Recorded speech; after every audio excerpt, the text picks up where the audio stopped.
What's up, everybody? Welcome back. And it's bright and early on the weekend here. You guys are watching part one, the state's opening. We're going to break down part two here, the defense's opening, and talk about the first witness. But we're going to start this video with the judge hitting it head on. What we're going to deal with this potential discovery issue violation. Is it? How can the defense deal with it? Defense is pissed. We talked about it in the first video. So we're going to listen to what the judge had to say and how he kind of shut it down. And this is what he's going to do. It's his courtroom. Love it or hate it. This is how we're going to deal with it in this case. So make sure you get your questions in. Make sure you hit the like button. We're going to hear from the defense today. What is ASAP Rocky's defense? Do we think he's got a shot to win this case? Let's get into it.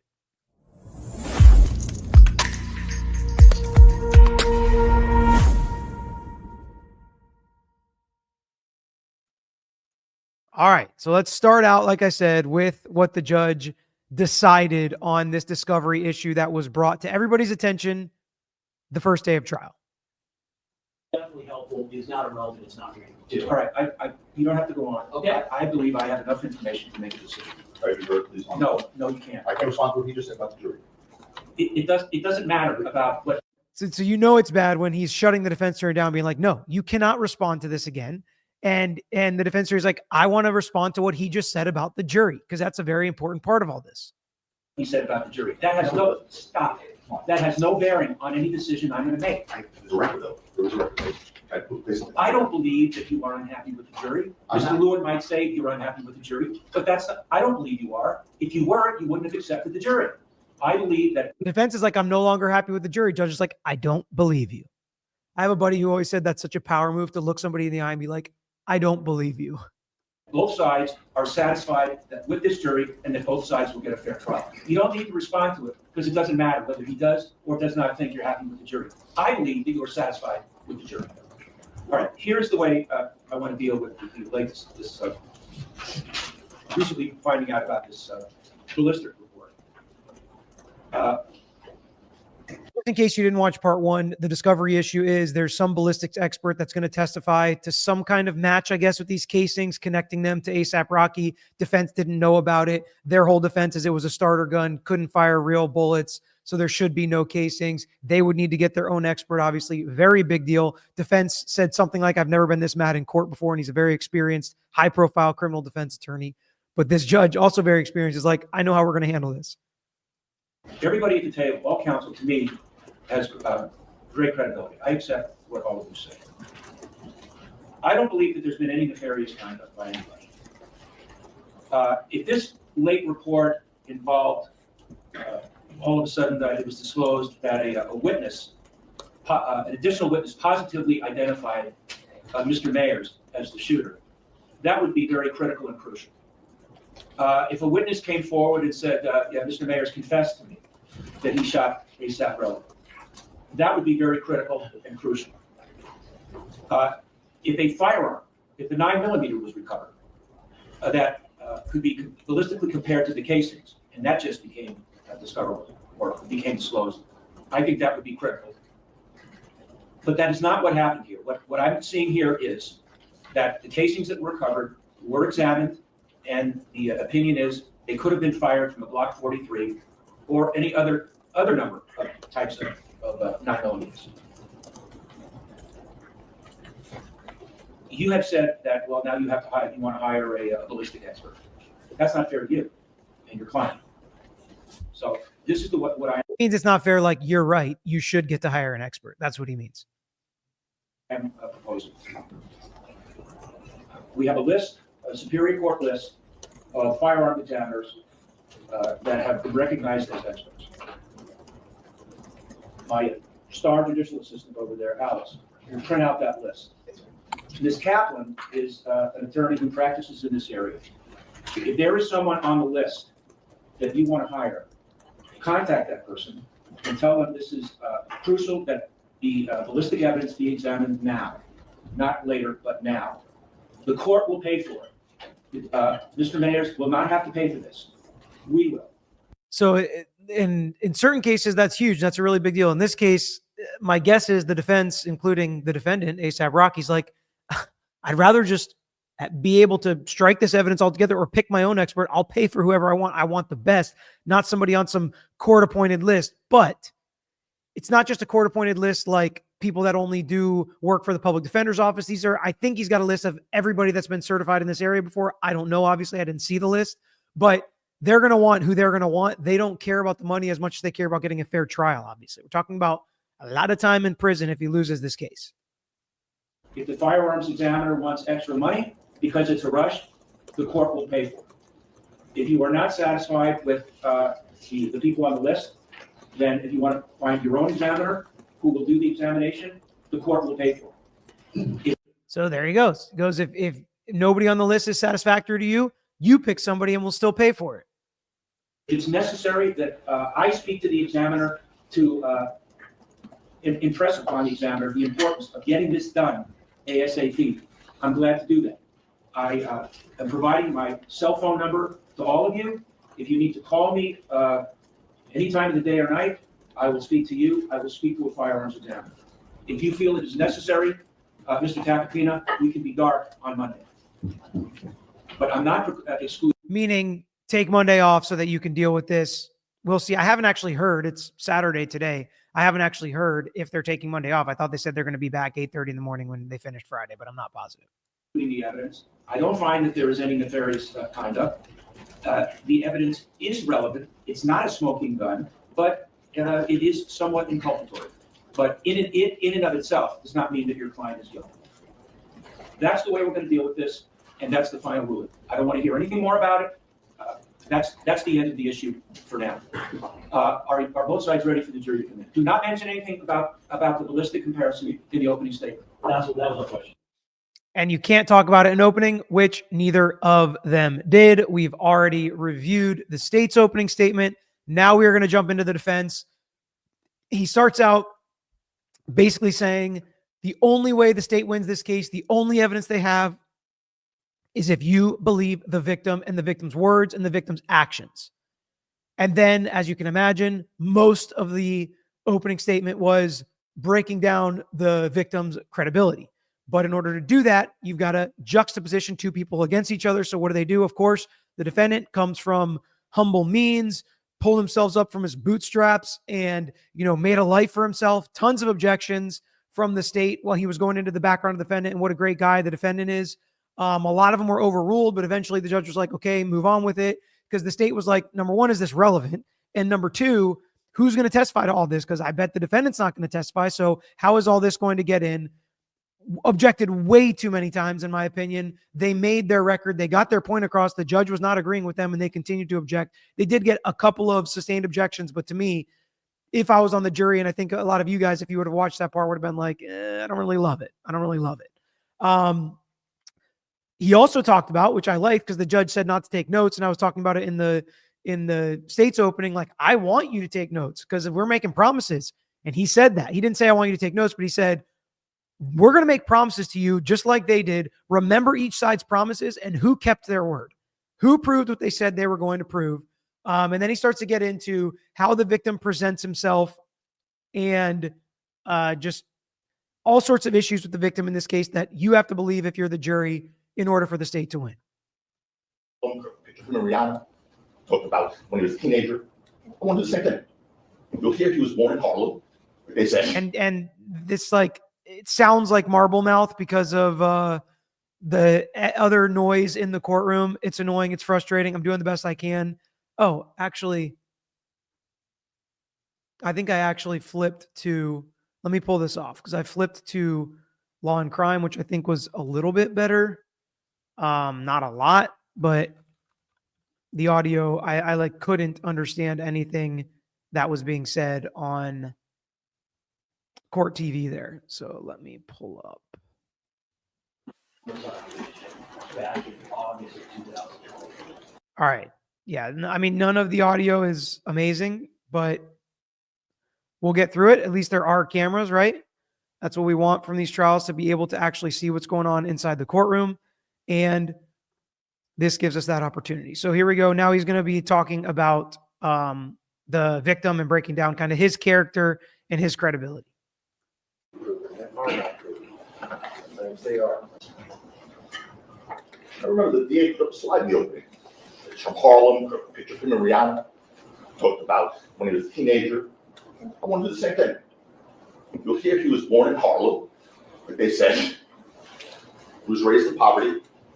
Your Honor. You'll hear that. I must have a wrong timestamp, unfortunately, because all right. So this is just the tail end basically of a bunch of the objections. So you can see how frustrated the defense lawyer is getting in all of this. But he's like, they talked about Rihanna, they put him up there, they talked about his life. I just want to do the same thing. Objections continue to be overruled, and we'll just listen to the opening here. Talked about when he was a teenager. I want to do the same thing. You'll hear he was born in Harlem, like they said. He was raised in poverty. Your Honor. You'll hear that. Same, Your Honor, the same objection. You'll hear about his upbringing, his mother and his siblings, and how. I think this senior prosecutor over here that put his arm around the younger one's like, all right.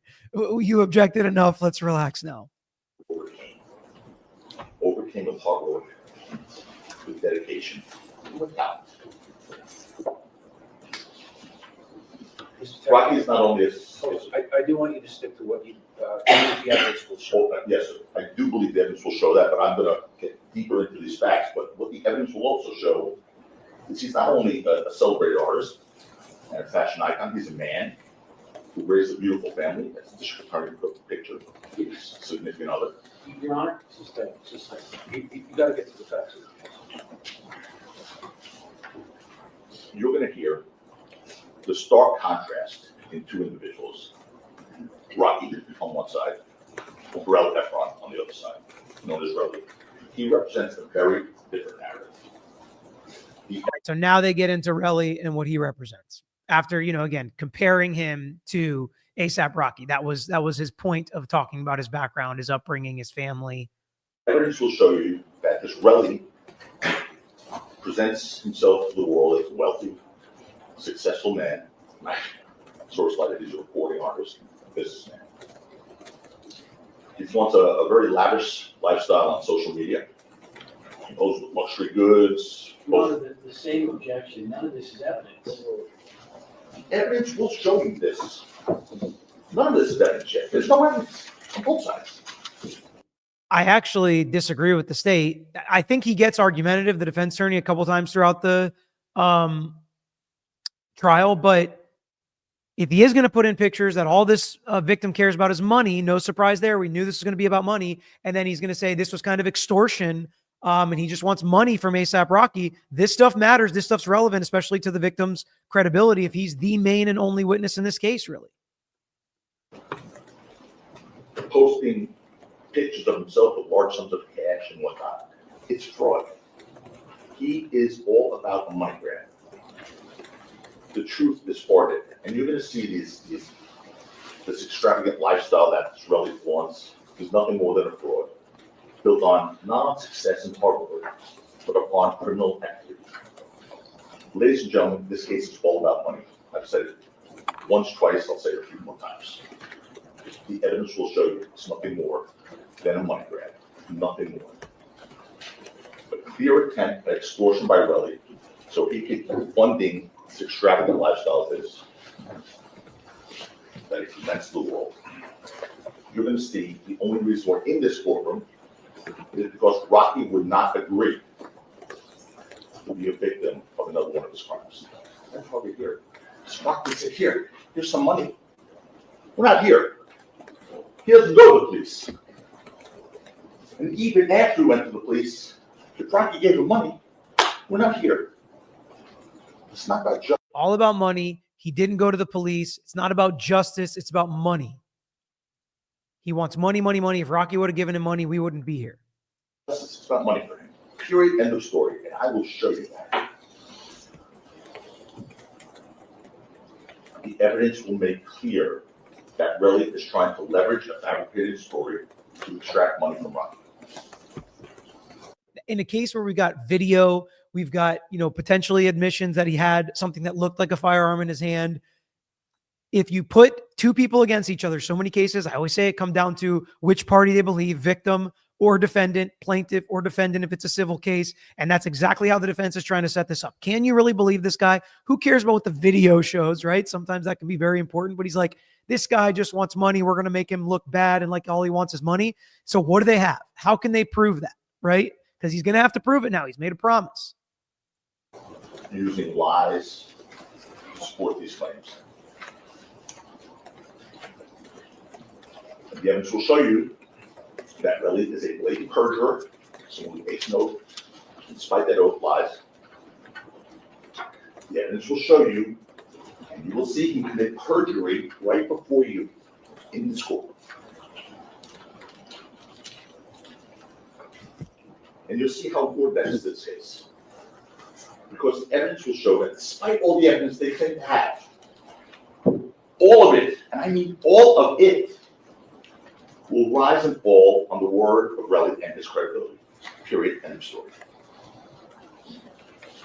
You will see, if you can't believe him, the prosecution's case fails. Now let's walk you through the events leading to the incident of November 6th, 2021, which is that part of this case. But to do that, we have to start a few years back. From Relly's own testimony, that was the catalyst for this incident. His resentment, from his own testimony, his resentment was the catalyst for this incident, and his animosity towards Rocky. The evidence will show you that Relly met Rocky when he was in high school in Harlem. They were both part of that creative and artistic conglomerate called ASAP, which now you know means always strive and prosper. ASAP means always strive and prosper. I didn't know that. Glad he showed that. But he goes through jealousy, how it's all about money, obviously, how they came up together, but Relly's not successful and ASAP Rocky is. He explains the messages like, hey, get out here. Where are you? Some of those text messages because Relly was late for some performance they were going to do, and Rocky was being nice to even let him do that. Relly was angry with Rocky. Relly was the aggressor, not Rocky. And he shows through the video how that's, the way they see it. And we'll watch some of that together, how he's going to try to show and explain and prove it was just a prop gun.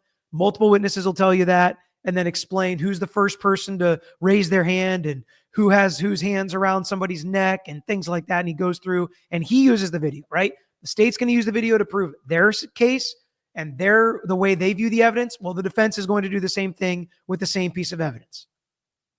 Watch it.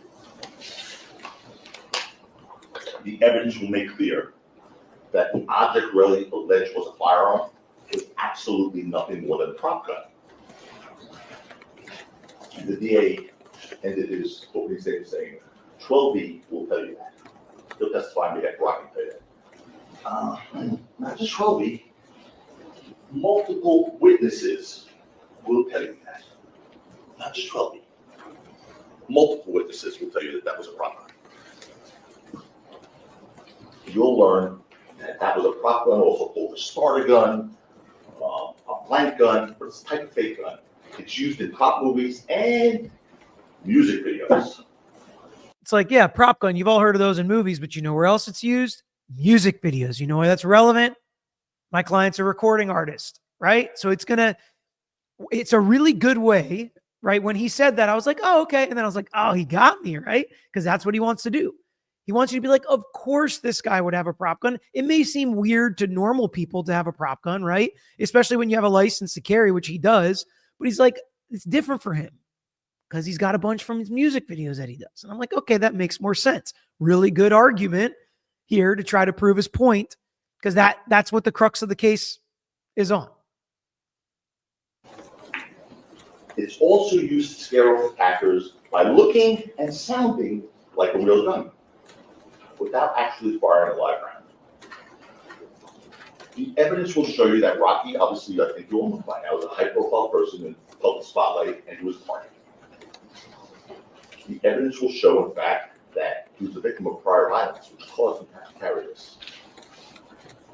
Victim of home invasions, victim of a stalker at that time, in November of 2021, victim of a slashing on his face, which he still carries with him today. It's Your Honor, Well, this is going. Your Honor, there's been no.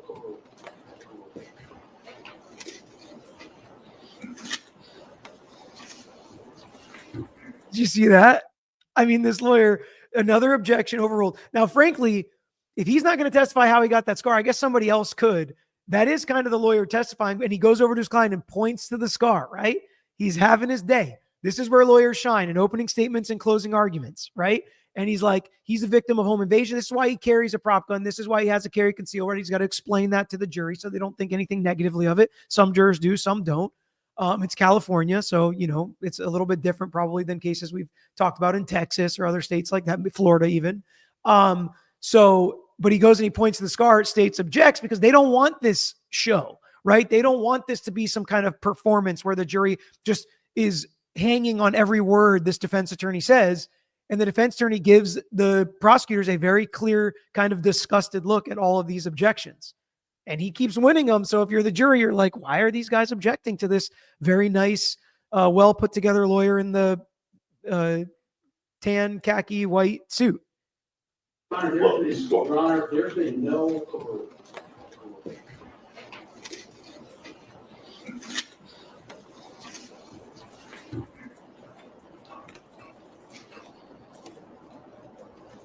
Rocky was advised by security to carry a prop gun to scare off potential attackers. Rocky, and by the way, folks, listen to this one.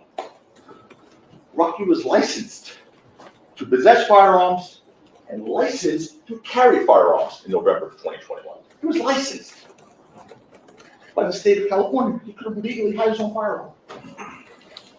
He didn't want to carry a real gun, though. Despite his ability to do so legally, he didn't want to carry a real gun. For fear that he would either injure someone or himself. So another interesting little argument there is he was licensed to carry. He could have done it, which almost makes it sound like this could have all been legal if he, had a firearm, which clearly it was not, because even if you have a concealed carry and you do what he's accused of doing, it's a crime. But just for the jury to be like, oh, he could have had a real firearm anyway, right? It's like, it's a little tricky. It's a little tricky.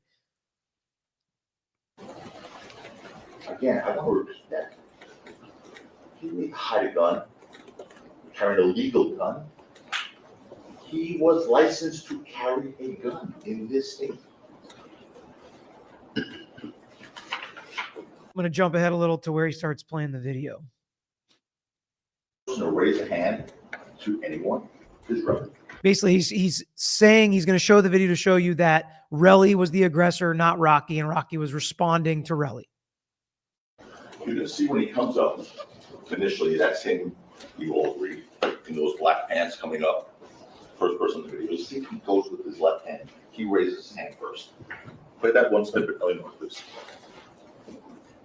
Boom. Do it again. Boom. Boom. Do it again. Boom. It reminds me of what's the commercial? Is it Starsky and Hutch? What is it with Ben Stiller? He's like, boom. Do it again. Boom. That's what this guy is saying. He's almost like a character.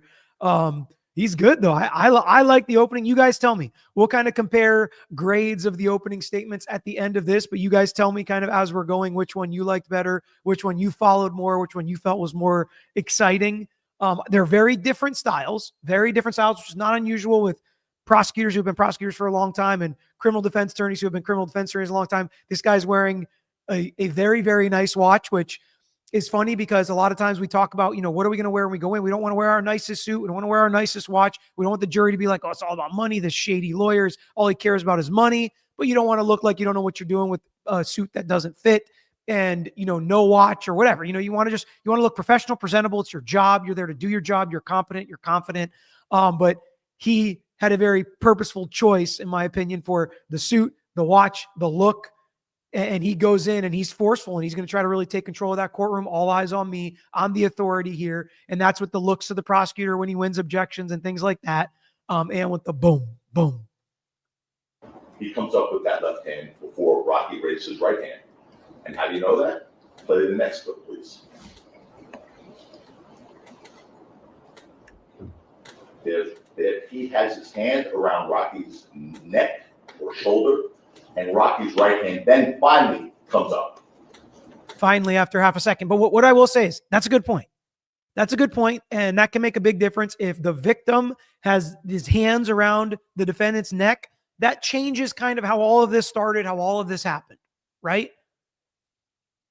And we'll get into the details and the facts and how they specifically argue the law about whether it has to be a firearm or not. He kind of gets into it. They object. Maybe in California, they do a little different where only the judge can talk about the law, which I find interesting, or maybe he doesn't let him talk about it until closing. Some judges try to do that, but there's really no reason if you've agreed on jury instructions and what the law is, why lawyers can't explain the law not explain it, but put the jury instruction up in opening statements, but they kind of block him from doing that when he tries to go there.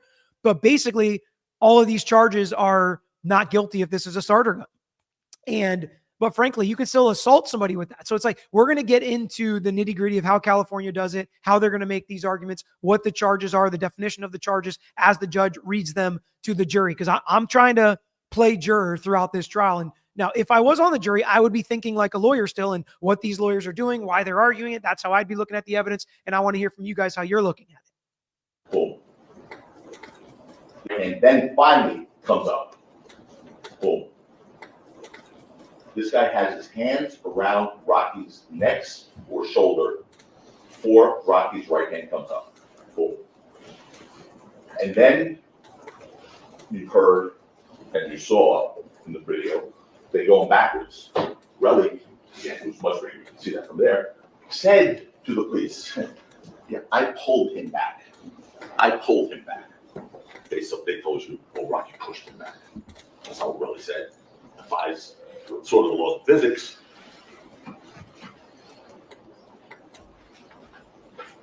He outweighs him by almost 100 pounds. Relly pulled him back. And by the way, all the gun pointing to the head, chest, pressed against the stomach would have had to have happened within seconds of that video with that kid Ills in between them. Seconds. You saw none of that on the video. And the second encounter, after that brief altercation by the parking garage, Relly was angry and out of control still. And he wouldn't stop. The evidence will show you that those three guys, Rocky, Ills, and Twelby, walked away.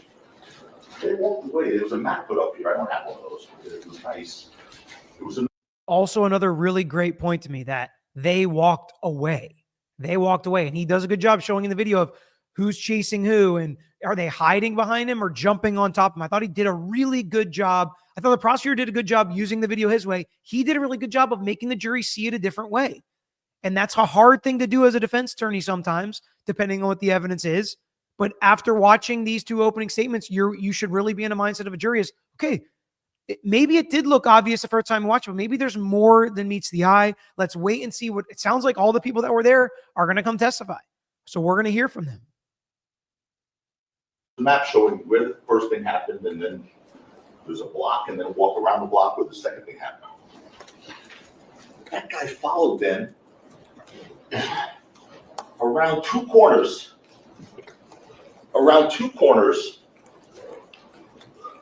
pursuing them.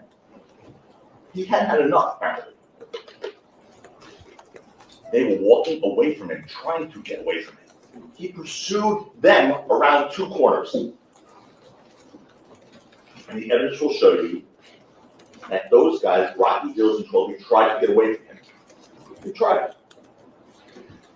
You'll hear that although Relly claimed that Rocky had a real gun, now, Relly not only continued to follow the guy with a real gun, but he followed and yelled at them and berated them and told the Ills, you're a crackhead. And told Twelby, you live in the projects. You're not successful like me.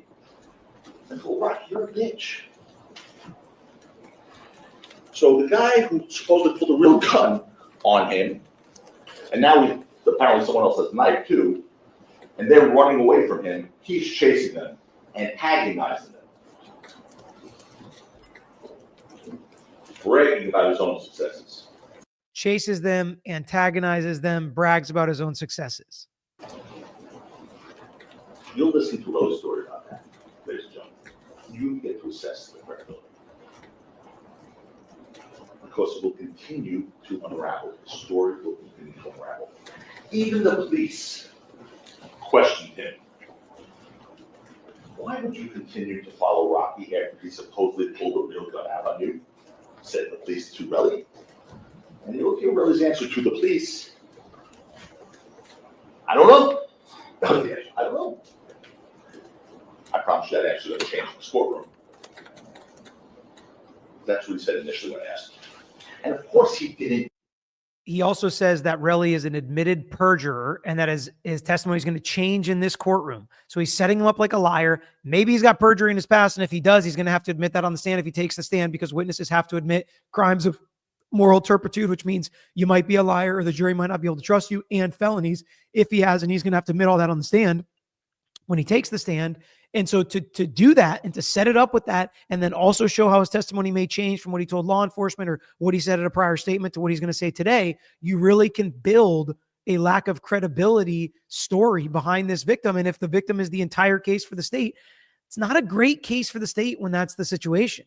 If that's really the case and that's how they build this case, like, a lot of prosecutors won't go forward with the case just on that. So maybe they really believe in the casings. I assume that was a big deal, and we'll get to, what the defense thinks about that here in a minute. No, he had to say, I didn't know why I followed him. Because he couldn't tell the police the truth that he knew Rocky's gun was a prop gun. Because that wouldn't work for his narrative. One that could actually shoot him. And because he was aware of that fact, Relly continued his aggression. You'll hear that Relly was so angry that he was ready to hit 12 according to Relly.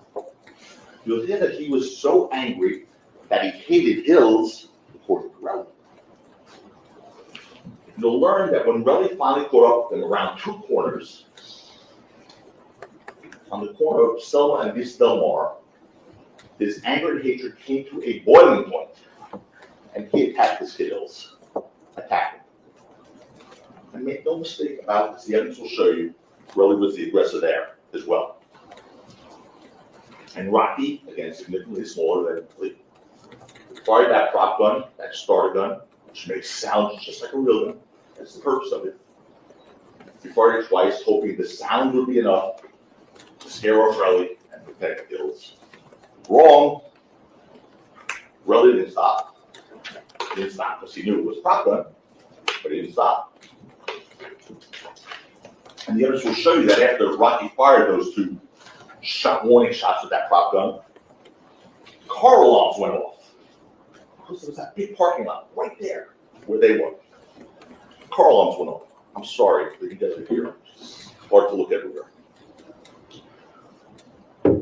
So 12E, being sort of sound mind, told Rocky, hey, listen, man, get out of here. Car alarms going off now. People are going to start coming.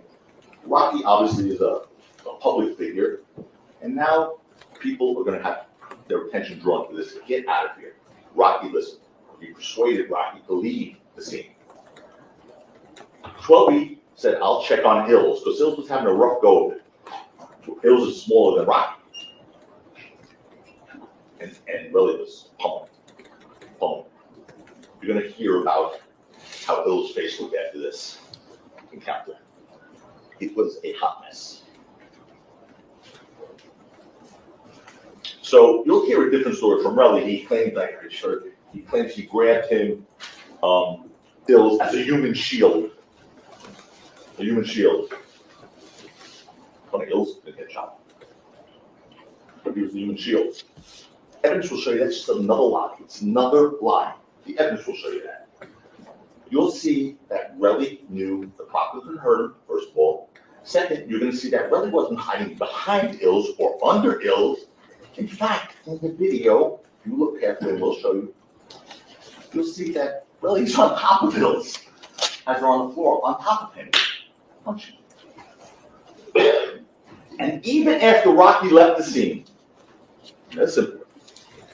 Even after Rocky left the scene and ran, the evidence will show you that Relly continued to attack Hills. A witness will walk you through that. And so again, explaining how the victim is actually the aggressor. And that's important because, again, Is it self-defense maybe, is he going to say? Because, assault with a semi-automatic firearm, right? That's what he's charged with. 2 counts of a felony assault. I think he can face up to 24 years or something in prison, turn down a 180-day plea offer. And so he's trying to explain how that's not what this was. They were warning shots, I think he said. That sort of is a problem for them.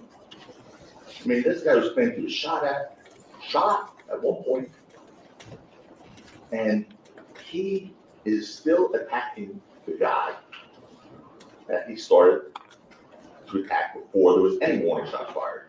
He's still attacking, not to be deterred by any starter pistol or real bullets from him. The DA played you a video here that had that sound. There was a little box in the bottom that had sound. Or pop pop. That video was called the sequence surveillance video. The district attorney played on the roll. Funny part about that video is that they cut out that last part of the video. We'll play the full part. But the part where Ills goes back and attacks, Rellis goes back and attacks Ills. So then he accuses the state of cutting out a little part of the video that, of course, he's going to show. And it's, again, Relly being the aggressor, not just to ASAP Rocky, but to the other guys that were there as well. They cut that part of that video out. It's not on that sequence surveillance video. They cut out those last 3-4 seconds. That's a problem.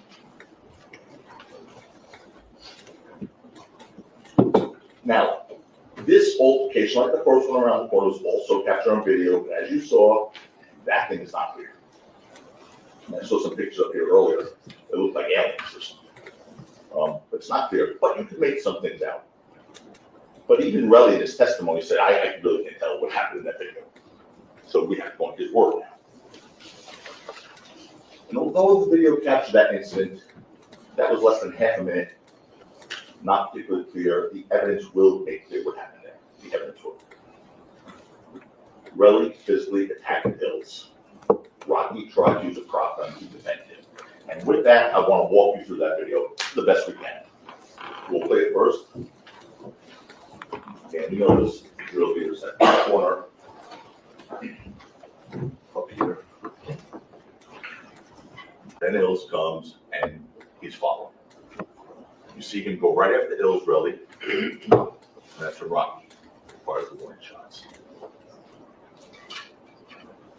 There's Hills on top. Relly on top of Hills, punching him. That's Hills going down to the ground. Rocky's gone. Colby's about to be gone. And watch. There goes Relly back after Hills. And then he goes away after he hits him again. So he shows the scuffle, people hit the ground. Maybe you could scrape your knuckles during this scuffle potentially, but Rocky, fires 2 warning shots. We'll see if that ends up being true, if that's what the evidence shows. But the way he's explaining this video is Relly, the victim's actually the aggressor. He's fighting with one of Rocky's friends. He was putting his hands on Rocky earlier. Rocky fires a couple warning shots. Car alarms go off. They all scatter, but what does Relly do? He doesn't scatter. He's not a scared victim. He goes after one of them, continues after him. That's the defense's story. That's what they think the evidence is going to show. And they have a version of this video event that lines up with what they want to show. It's going to be an interesting factual determination by the jury because they're going to have to actually look at this video, figure out what they think happened, who they believe and who they don't, because the witness testimony is going to be so important in cases like this where you have the video, but it's not crystal clear. Far from it. Hills eventually caught up with 12 and Rocky. His face was basically busted open. We have the clips to play. Small one. Let's do that again. So I'm going to play broken down little clips. The first one is then all being followed. Upper right hand corner again, guys. All being followed by Relly. 3 of them trying to get away. First Rocky, then 12, then Hills, and Relly's still coming hard. And you'll get to see this as many times as you want later. The second one is Relly on top of Hills on the ground. Is that right? Yeah. That's a good help here. Can I stand up here for a second? Actually, Alex is going to get we have a pointer. They're just talking about where he's standing now, and they're going to give him a pointer to use. All right, so not to hold everyone up, I'm just gonna go forward. Don't worry. Really big guy on top of that little guy is on top of him, not using him as a shield. Watch. Good. There's Relly, that's Ills down, and Relly on top of him. He's not worried about a shield, he's going after him. And then the last clip is, are we playing that last clip too? Take a look at it. It's after Rocky's gone, Relly continues his pursuit of Ills. Poor little kid. There. And he hits him again before he peels off. He goes to the left to hit Ills, and then he goes to the right. There's also a witness that saw this. Unfortunately, Rocky's attempt to scare off Relly didn't have the intended effect, obviously. Instead, Relly continued his attack on Ills, and then hatched his extortion plan. What you'll learn is that Relly returned to that scene an hour later. Relly returned to that scene an hour later, and now we start to get to how the defense attorney says he hatches his extortion plan. He returned to the scene an hour later. And he attempted to fabricate evidence, ladies and gentlemen. This is some offensive stuff. It's going to be crystal clear to you. He attempted to fabricate evidence. You hear Relly's claim that he came back to the area an hour later with his girlfriend, Lydia Parker, and that while they were there, he quickly found 2 shell casings. And Rocky fired right there, he picked them up, and he found them. And then he videotaped them. An hour later, you will see that story fall apart so hard. Why? Because the evidence will show you that well before Relly returned to the area, 7 police officers, like a SWAT, 7 police officers arrived at that same spot. So I've had the benefit of watching the first police officer testify already, which happened after this, in case anybody didn't see it. So I'm going to kind of weave his testimony into the defense's opening, because I got to be honest, the way the defense uses this evidence, to me, even during the direct examination of this officer, was better for the defense, because although, they quibbled about, the sergeant said he only remembers 3 officers, defense said 7, defense named some, officer said he remembered some being there, not others. So there was between 3 and 7 officers there. And this officer testified that, let me get to the exact verbiage that he said. He said he didn't think the shooting was even real because there was only 1 call. And usually a lot of people call when there's a real shooting. Sometimes it's mental illness. Somebody thinks they hear a shot, but they didn't. But then a second call comes while he's there. So they thought it was a real shooting at that point. And what do? They did what they do on every shooting case. They look for victims. They look for evidence. They look for suspects. They look for anything they can find. They look around at vehicles and walls to see if the bullets had hit anything or ricocheted off, just like we talked about in the state's opening. And they found nothing. The state had him agree they didn't search every inch. And sometimes they don't find something. And even sometimes somebody will find it later, some evidence that they missed, and let them know. And the state asked, has that ever happened to you before? And the officer said, no, never happened to us before.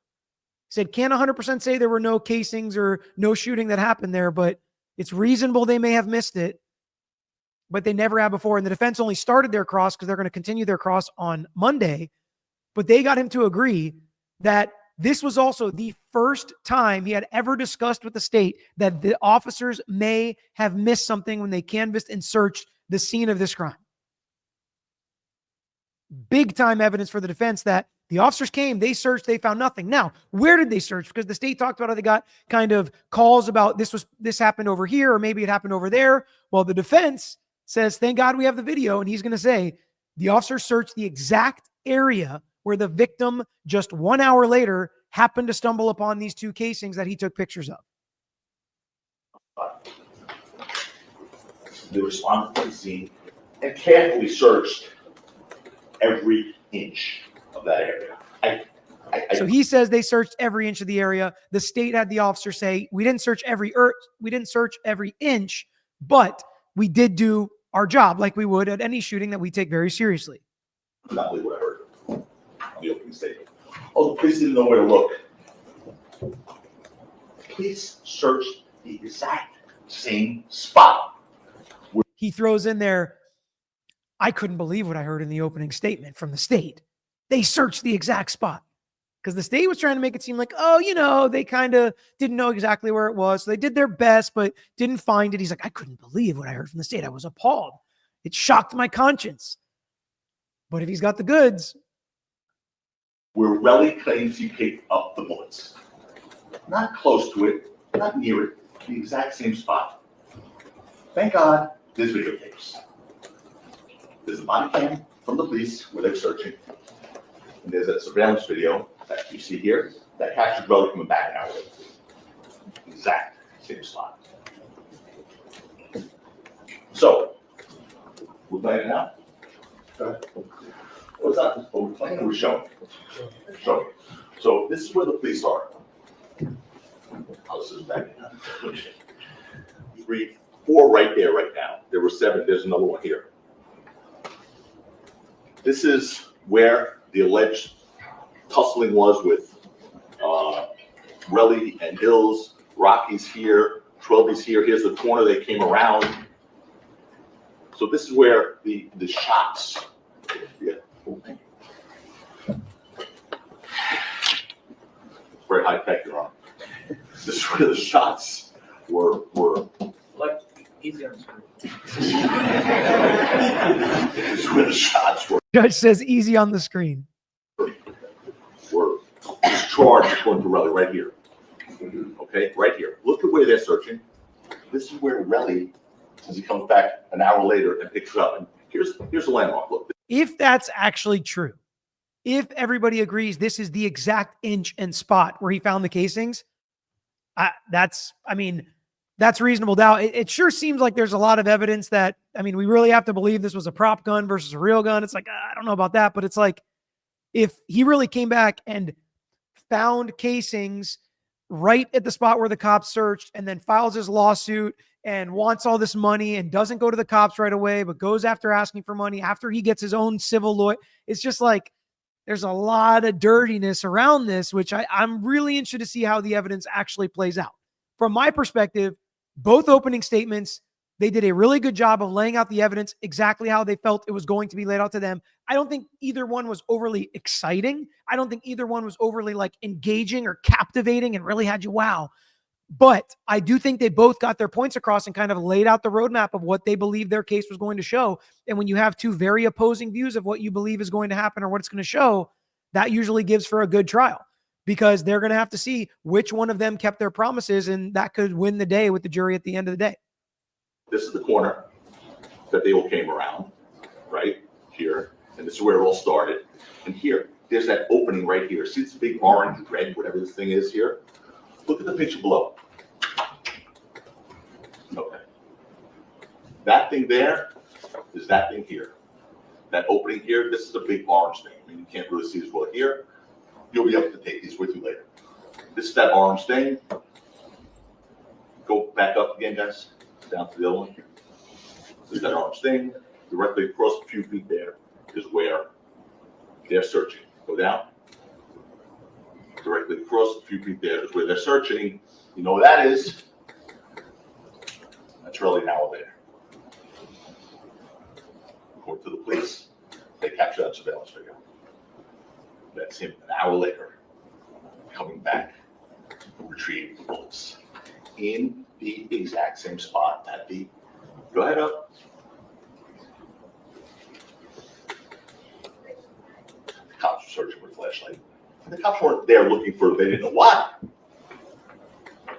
They have Relly coming back to the scene on security camera. And remember, his girlfriend was supposed to be there with him to testify, to corroborate that, yes, he went back to the scene. Yes, he found the casings.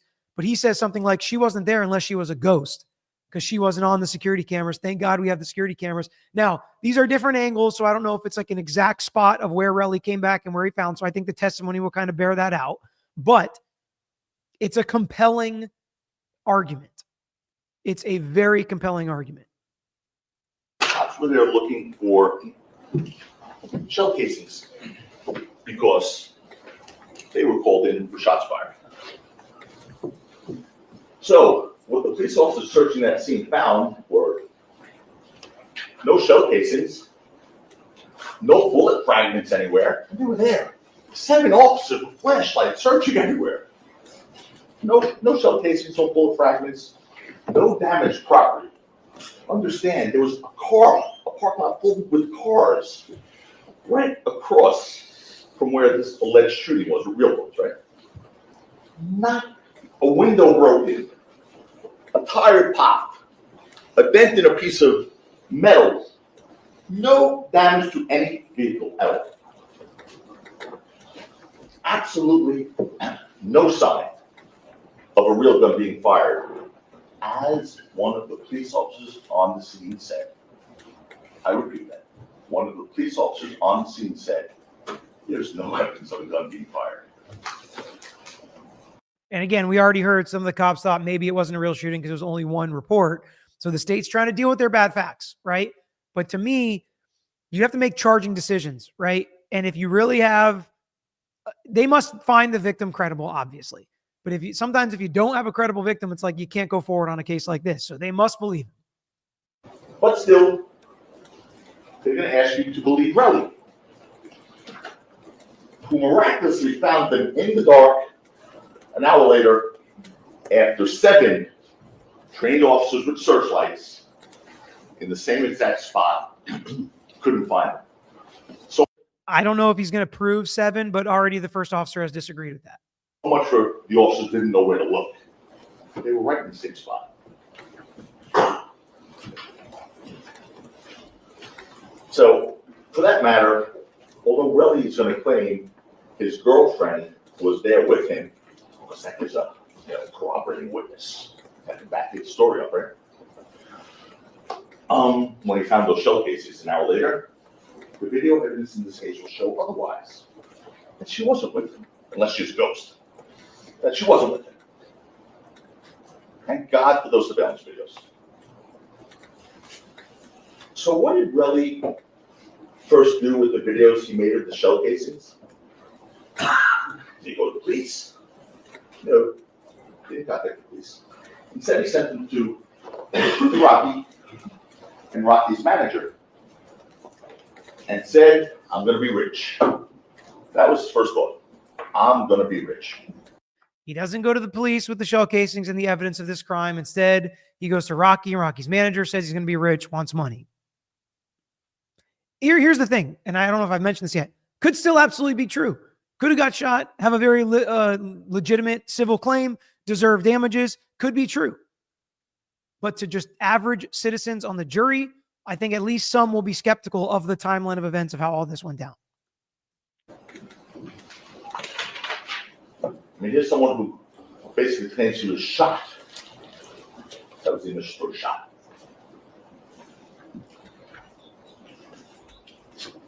He miraculously recovered the evidence from the crime scene that the police couldn't find. And he didn't go to the police. His first thought was, I'm going to be rich. Well, the evidence will show you that Relly committed perjury about those messages. He actually texted a message meaning, I'm going to be rich. He said, I'm going to be itch at one point. But he said, oh, I didn't mean rich when I said itch. I meant irritable. Okay, because itch and irritable is not very close. I mean, when you're typing itch, sometimes it's both itch and irritable. He says an itch meant irritable and not itch as in rich, just missing the R in his text. We'll see if the jury believes him. It's just one lie after the other. He testified at the early hearing in this case, under oath. And you'll learn shortly after sending those messages to Rocky and his business manager, you're going to learn that Relly sent another message to his business partner, to Relly's business partner, saying, I want to get this nigga's money. That's what was on his mind. Always an interesting move to drop certain words in trial. I would say I usually use abbreviations or skip over them or use, the first letter of whatever the word is. but only if you need it for effect would I ever actually say the words. Now, sometimes making the witness say the words, we've seen that be very compelling, and that helps out a case a lot. But for a lawyer to do it in opening or closing, got to be careful depending on who's on your jury. Certain words I would never say, that probably being one of them. But, he's very experienced, very good lawyer. He made a decision, and, we'll see if that ends up having any kind of bearing on it. You guys let me know if it makes a difference to you, because you guys are potential jurors, and whether we like it or not, or whether what one of us individually thinks about a certain word, whether it's a curse word or that word, it is absolutely in the text messages. And when you're reading verbatim or showing something, lawyers stick to it. They want to be right. They want the record to be clear. They want it to be correct. I've heard arguments on all sides of, using what words and what words you don't, spelling words sometimes, whatever it may be. But we all have to know that each individual juror matters. It only takes one to hang a jury, right? On either side. So that's why I'm interested in what sticks out to you guys, what strikes you guys as important, what turns you on, turns you off about, lawyers and cases. And his near-death experience. Oh my God, how did he even survive that scrape on his knuckles? Not running to the police to arrest the culprit. No. Texting everyone, I'm going to get rich, I'm going to get his money. That's all he cared about. The evidence will show you that Relly fabricated these shell casings in order to extort Rocky. Right from the outset, right from the get-go. And why did he think he could get away with that? Why? Because Relly didn't know that the police had already returned within minutes of the sounds and the incidents there and searched the scene. He didn't know that. Of course, they didn't find anything. We talked about that already. There was no actual shooting. To Relly's text to Rocky, please. Rocky told him, why don't you just go to the police that night? If you're saying I did this, go to the police. Someone who really shoots someone and is guilty said, yeah, go to the police. Rocky texted him that.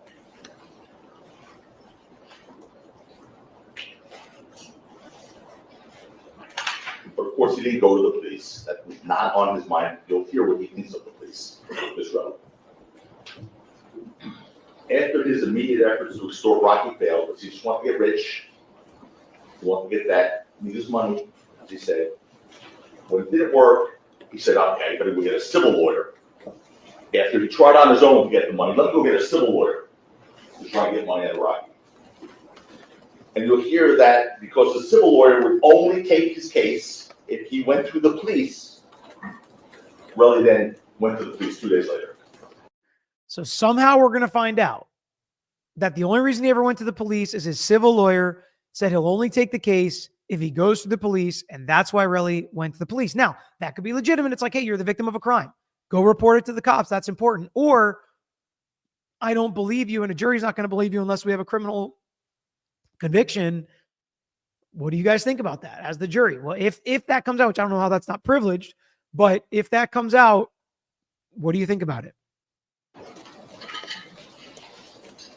2 days after the incident, he finally goes to the police. And you'll learn of the inconsistent statements he made to the police because he couldn't keep the story straight. It is all over the place. You'll hear this ridiculous claim like the one about him being shot. You saw that picture.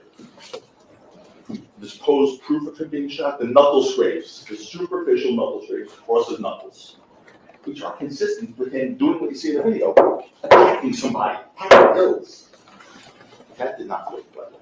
But attacking somebody and punching and scraping it up on the ground. What kind of bullet does that? Hits one knuckle, bounces down, hits another knuckle, bounces down again. I mean, it's ridiculous that he said that. He got shot. That was his first story. Now you hear the back off, way off that thing now. You'll hear his ridiculous thing about that injury, that it was a gunshot wound that required medical attention, he first said. Of course, now the DA just said to you, oh, you don't have to decide at the end of this case if you got shot or not. You don't have to decide. Don't worry about it. Not that easy. And he did the same thing that I was doing as the state was like, I mean, maybe he got shot, maybe he didn't get shot. We don't need to prove that because it's just assault. It's not battery. It's not attempted murder. And he's like, you don't get to do that. You don't get to say, he says these are wounds from a shot. He says he got shot, but you don't have to believe that. It's like, yeah, the state's going to have to admit you don't have to believe everything Relly says because you can't believe anything Relly says. That's what the defense is going with. It's if he can string it all together, it could be compelling. Not that easy. You do have to decide because his credibility is at issue here. You have to decide if he was lying, if he was embellishing, if he was making up a story to get money. So if he says he got shot, and you find he didn't get shot, you do have to decide that. Relly at this very moment has a civil lawsuit against Rocky, seeking millions of dollars. $30 million for the knuckle scrape. Goes to his credibility. Obviously, he's suing him for $30 million. Doesn't mean he's lying, but sometimes that'll make jurors think twice about somebody's testimony.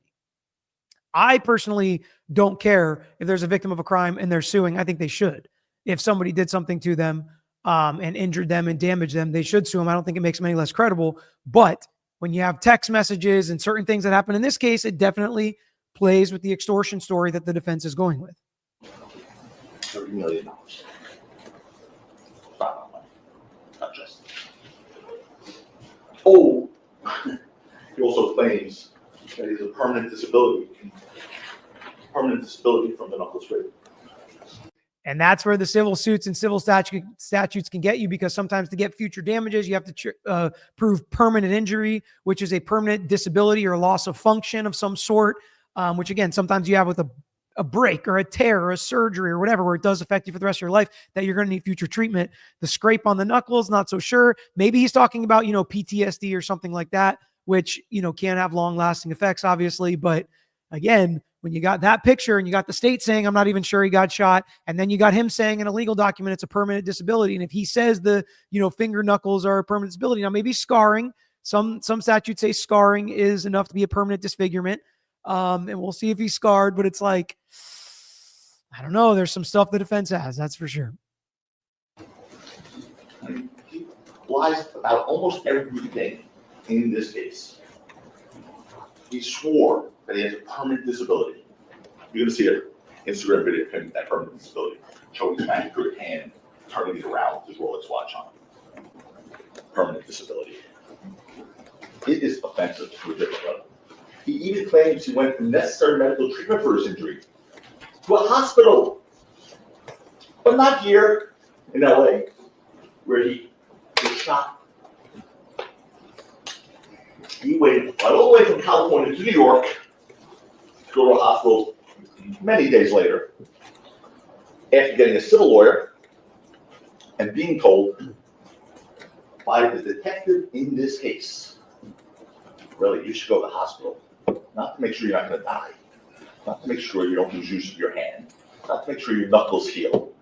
The detective said you should go to the hospital for this case. I mean, if they can prove that and everybody's like coaching him up what to do with this case, that just doesn't look good. It just doesn't look good. The detective is going to be undisputed. Told Relly. It's going to be undisputed. That's wild. That the lawyer's like, you got to go to the cops if you want to get this civil case going. The detective's like, you got to go to the hospital if you want to document it. Who cares that it's days later for scrapes on your finger in a different state? Obviously, it wasn't an emergency to go to the emergency room. I don't know. I don't love it. I don't love it. Go to the hospital for this criminal case. By the way, you can get shot at and not get hit, and there can be a criminal case. I don't know why they didn't charge something like that. And there can be a civil case, obviously, because you can still be scared. You can still have, PTSD, whatever it may be. There can still be real cases. But if you try to embellish and you lie to try to add stuff on top, I'm not saying that that's what the victim did. I'm saying if you have a scenario like that, everything starts to crumble because your credibility can go away. Do you think they're trying to build a case? Is that what we do? We instruct victims to go to the hospital to make it look better? Those scrapes are no more proof of a real gunshot than those shell casings that the 7 officers did not find are. And what else did the police not find after Relly turned in the shell casings over to them, finally, after walking around and God knows where for 2 days? What else did the police not find? you'll hear that the police, despite examining them for fingerprints, didn't find Rocky's on them. Because bullets, metal, capture prints. So if someone loads a bullet into a gun, got prints are gonna be on that. It's another good argument. Now there are ways that prints can come off and, you know, whatever, and somebody else could have loaded it, could have been cleaned, the elements, whatever, but no prints on the bullets. Another check mark for the defense. In a state where this, in a case where, as always, the state has the full burden of proof to prove this case beyond a reasonable doubt that this was a semi-automatic firearm. This isn't just simple assault, which could be. Not Rocky's. Now, the shell casings apparently had no fingerprints on them whatsoever. As if someone who can't define them after the fact wiped them completely clean. If anybody's wondering why not assault, just FYI, it looks even more petty if you go like misdemeanor assault against somebody like this. Different states have different statutes as far as like something that looks like a firearm, or even if it's not a deadly weapon, it is, you know, giving off that intent.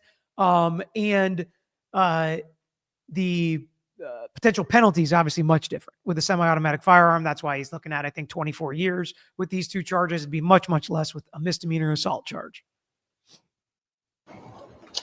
And what else wasn't found on those shell casings? Rocky's DNA. They took samples, the police did, of Rocky's DNA for the purpose of comparison. They took his DNA to compare with the bullets. Zero. Nothing. Never connected to the shell casings. As I mentioned, he was licensed to carry and possess firearms. You'll learn that he legally possessed firearms, which in fact were recovered from his home. You saw that whole bunch of pictures. He had firearms legally in his home. No problem. Police did a search, they recovered. No problem with the police. The evidence will show you that none of those firearms recovered were 9mm caliber, because he didn't have one. You'll learn that the 9mm caliber of the shell casings that Relly claims have recovered from the scene are exactly the type of gun that Rocky didn't possess or own.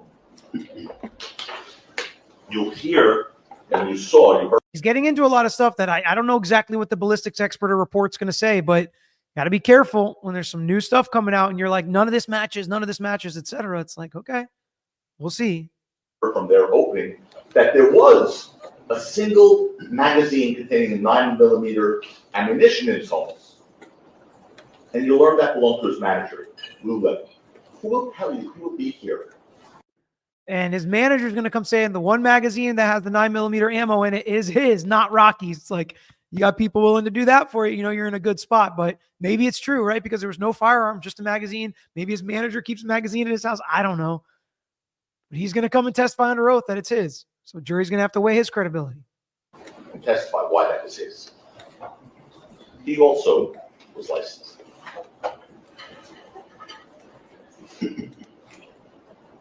Most importantly, though, when it comes to this little issue of the bullets recovered by Relly, that didn't have Rocky's fingerprints, the police missed, and all that stuff, and the 9mm ammunition recovered in Rocky's home, that one magazine, 5 bullets, whatever. Most importantly, you're going to learn that the shell casings were completely different than the ones that Relly said he found at the scene gave to the police. Completely different. You'll learn that the 9mm ammunition in Rocky's home was a brand called Sig Sauer, and the Relly shell casings that he claims to have found at the scene, that the police missed, were a brand called Federal. I'm going to show you the difference. I'm going to show you the pictures. So now he brings the pictures up on the screen to compare them and explain to the jury the differences. I'm getting flashbacks of the Hannah Gutierrez Reed and Alec Baldwin trial. That was Lou Evans. This says Sig. Whoever. I can't see nothing now, so can you zoom back a little bit? SIG. What's this? How does it say? Luger. What? Luger. SIG. SIG. Asking his associate, well, what does it say? What does it say? I love that. I love the interaction between lawyers at trial. Sig Luger. The ones at the scene are these from Relly. FC, which stands for Federal Cartridge. Completely different brand, completely different bullet. Those are the ones from the house that belong to someone else who testified here from Georgia. Those are the ones that Relly claims to have found at the scene. They're different bullets altogether. Another good argument. He finishes it off, of course, going into some reasonable doubt, no fingerprints, no DNA. He tries to talk about the assault with a semi-automatic firearm and how if it was a starter gun, he's not guilty, kind of gets objection, stop like that. But he basically says, this is about extortion. It's about money, not justice. And they are going to go forward and try to show that throughout the evidence and make their argument. So from my perspective, I think both lawyers did a good job, solid grades, maybe not A's, but like maybe solid B's of laying out their case. Could have been a little bit shorter, I think, but and a little repetitious. And sometimes when you feel like you have good evidence, you've got to repeat it. To me, I thought it did its job as an opening statement. It laid it out. We know what to expect. I think they did a really good job of explaining how the evidence is going to go towards their path and towards their view of the evidence. And so the jury now knows we've got something to figure out. We've got some very important questions. It's not just, is the video what it says it is, or is that the guy that had the firearm in his hand? That's not the question. The question is, can we believe Relly? And then we have all these other things that are either going to confirm or deny what Relly said. And is it a real firearm or is it a starter pistol? So they have a couple really big questions that they're going to have to answer throughout this trial. And it's a new one. And I know I've gotten some messages about it, but you guys let me know. If this is something you're interested in, let me know in the comments. Let me know by liking it. Share it with anybody else following this trial. And if there's interest and you guys want me to follow it, I'll follow it. I can do daily recaps every couple days, every week. I think the trial's supposed to last 2 or 3 weeks. So it'll just depend on how much interest you guys have, how much we'll follow it. I'm pretty interested in it, so I think I'm going to watch it either way, even if we don't end up talking about it. But I appreciate you guys so much for showing up, hanging out, leaving your comments, leaving your DNA on the like button. Till next time, I'm out of here.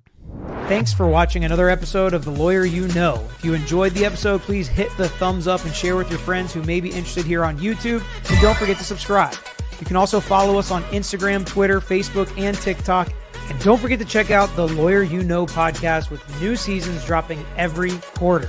If you have a case you want to talk to us about, if it's a personal injury case, wrongful death, catastrophic injury, car accident, or slip and fall case, please email us at lawyeryouknow@gmail.com. And of course, all these links I just mentioned are included in the description below on this episode and every episode. So until next time, this is Peter Tragos, The Lawyer You Know.